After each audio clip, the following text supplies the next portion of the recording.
When my parents invited me to an upscale family dinner, I thought it was finally a chance to feel like an equal. My older siblings were all married now, with spouses and fancy careers, while I was still figuring my life out. I wasn't jobless or lazy, I was just taking a different path, trying to build something on my own. But in my family's eyes, that meant I hadn't made it. So when I got that invitation, I told myself maybe things had changed. Maybe this time, I wouldn't be treated like a child. I was wrong. The restaurant was one of those expensive ones with chandeliers, white tablecloths, and waiters that hover silently like ghosts. Everyone looked elegant and smug.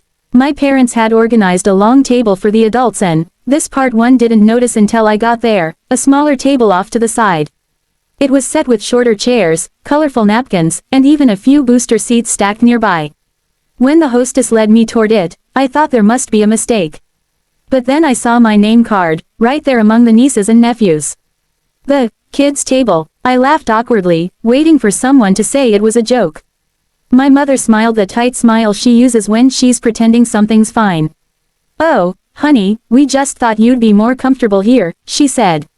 Comfortable, with a group of 6-year-olds trying to fold napkins into airplanes. My siblings smirked from the adult table. Their spouses glanced at me with pity. My father avoided my eyes. Something inside me twisted. It wasn't about the table, it was about what it represented. Years of being treated like the family disappointment. The one who didn't go to med school. The one who didn't marry early. The one who, still hadn't figured it out. I wanted to shout, to tell them how humiliating this was. But instead, I smiled, pulled out the small chair, and sat down. If they wanted to treat me like a child, fine. I'd let them. The dinner dragged on. The kids spilled juice, screamed over crayons, and kicked under the table. I barely touched my food. Every so often, I caught my mother glancing at me, clearly pleased that I wasn't making a scene. My siblings laughed loudly at adult jokes, toasted their successes, and bragged about promotions. I sat quietly, nodding when one of the kids showed me a drawing of a dragon. My face hurt from holding in my anger. When dessert came, I excused myself politely, saying I had an early morning meeting.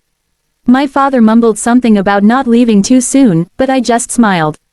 I paid my part of the bill, tipped the waiter, and walked out. The night air felt sharp and freeing. I didn't cry, I didn't rant, I just knew something had changed. The next morning, my phone was buzzing, missed calls, messages, even emails. My mother had called me 8 times, my father 5, my siblings at least a dozen combined. Apparently, after I left, someone finally noticed I was gone. They checked my location, saw I wasn't answering, and panicked. They thought something had happened to me. My brother even drove by my apartment.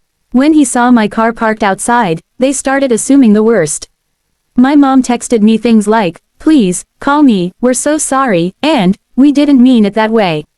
I waited. I let the silence stretch for hours. The guilt, the fear, they deserved to feel it.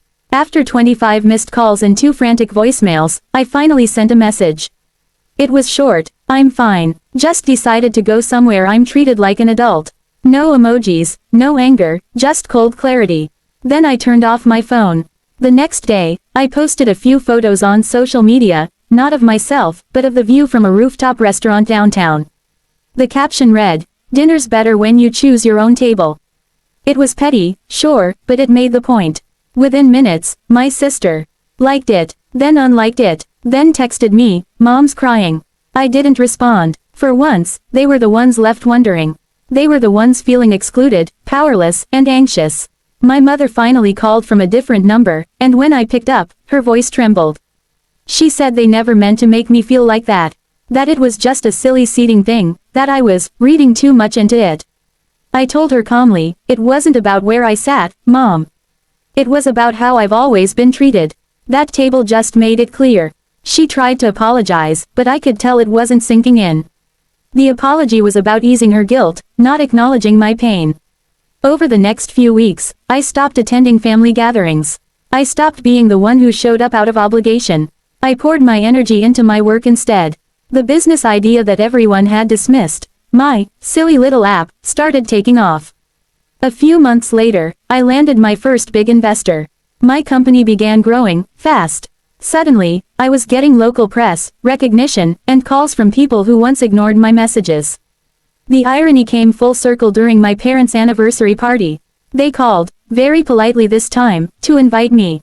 I agreed. When I arrived, they greeted me like royalty. The tables were all equal size now. My name card sat neatly between my siblings. My father gave a speech about how proud he was of all his children. He even mentioned my business by name. I smiled through it all, but part of me saw the performance. They hadn't changed because they understood, they'd changed because they were afraid of losing me. When dessert was served, my mother leaned over and whispered, "We're so happy you came." I nodded and smiled, but as I looked around the room, at the faces that once laughed while I sat with the children, I felt an odd peace. Revenge didn't have to be loud. Sometimes, it's just becoming someone they can no longer belittle. That night, as I drove home, I thought about that first dinner.